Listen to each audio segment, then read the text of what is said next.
Tu sais, il n'y a pas juste toi qui peux aider ton chien à bien se comporter quand la visite arrive. Tes visiteurs, eux autres aussi, ont un rôle à jouer. Dans la vidéo, je te dévoile 3 règles que tu peux demander à tes visiteurs de suivre pour que ton chien vive de belles rencontres. Je m'appelle Sébastien Beaupré, je suis intervenant en comportement canin et le fondateur du Club des Nobles Canins. Avant de commencer, va télécharger mon e-book gratuit Comment arrêter les jappements excessifs pour de bon. C'est gratuit, le lien est dans le descriptif de la vidéo. Allons-y.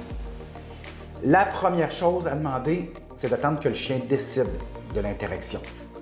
On va laisser Tilou décider quand est-ce que lui veut interagir. C'est simple, c'est vraiment essentiel pour bâtir une relation de confiance avec lui. Pense à ça comme un rendez-vous galant. Tu ne voudrais pas débarquer avec des gros câlins alors que l'autre personne hésite encore à vouloir sortir avec toi. Hein? Fait que quand des invités arrivent chez toi, prends un moment pour leur expliquer qu'il est crucial de respecter le rythme de ton Tilou. Dis-leur que c'est lui qui doit initier le contact et pas l'inverse. Si ton chien préfère rester en retrait ou il ne semble pas intéressé, c'est tout à fait normal. Après tout, il n'est pas obligé d'être sociable. Encourage tes visiteurs à ne pas forcer l'interaction. Par exemple, demande-leur de ne pas tendre leurs mains devant son visage pour le caresser ou d'insister pour qu'il vienne vers eux. Ça peut le mettre très mal à l'aise. Un peu comme si quelqu'un disait « Ah ouais, fais un câlin à mon oncle Gérard, il est super sympa. » Non merci mon oncle Gérard, je préfère garder mes distances. En laissant Tilou initier le contact à son propre rythme, tu lui donnes la possibilité de choisir comment et quand il veut interagir. Plus il se sent respecté dans ses choix, plus sa confiance va grandir, que ce soit envers toi ou envers tes invités.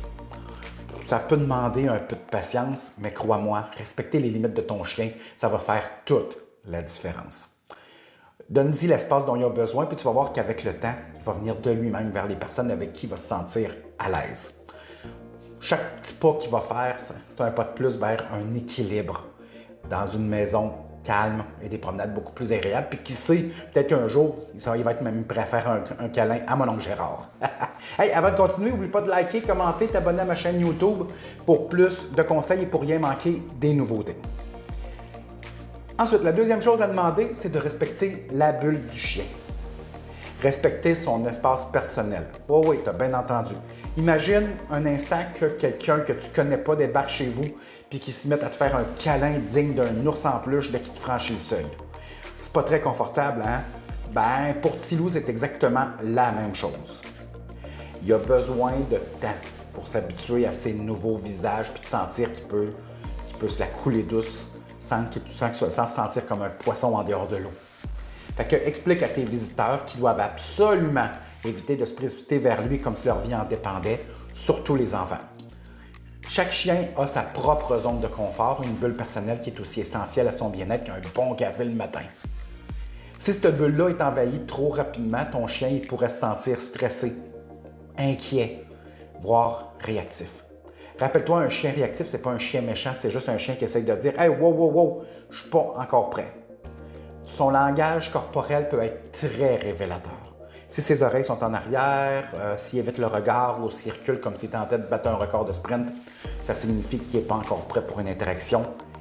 Laisse-le aller, laisse-le décider quand est-ce qu'il veut s'approcher. S'il le fait, c'est qu'il est prêt à engager le contact. Dans le cas contraire, il a simplement besoin de plus de temps, puis c'est pas la fin du monde. En respectant ça, ça envoie un signal clair à ton chien. Tu es en train de lui dire « Je te protège, je comprends tes besoins ». Puis crois-moi, ça peut tout changer dans sa confiance envers toi et envers toutes les situations nouvelles et inconnues qu'il va rencontrer. En passant, n'hésite pas à commenter si tu as des expériences à partager sur ce sujet-là ou si tu as des questions. Maintenant, la troisième chose, probablement la plus importante, demande-leur de rester calme. Un visiteur qui est excité, qui a peur, qui panique, peut transmettre ces émotions-là à ton chien, puis c'est le début d'un climat tendu. Ça peut devenir infernal et pour ton chien et pour tes visiteurs. Dis-leur avant qu'ils arrivent. En fait, c'est la première chose que tu dois leur dire. Explique-leur que de rester calme, c'est non seulement bénéfique pour eux, mais aussi pour ton chien. Encourage-les à respirer profondément, à relâcher les tensions, puis à entrer chez toi comme s'il allait à une séance de yoga. Une posture détendue, une voix douce, puis des mouvements mesurés qui envoient des signaux rassurants à ton chien. Un peu comme si tu lui disais Petit loup, tout va bien, on est juste là pour faire la fête, pas pour faire un drame. Rappelle-toi également que ton rôle est primordial.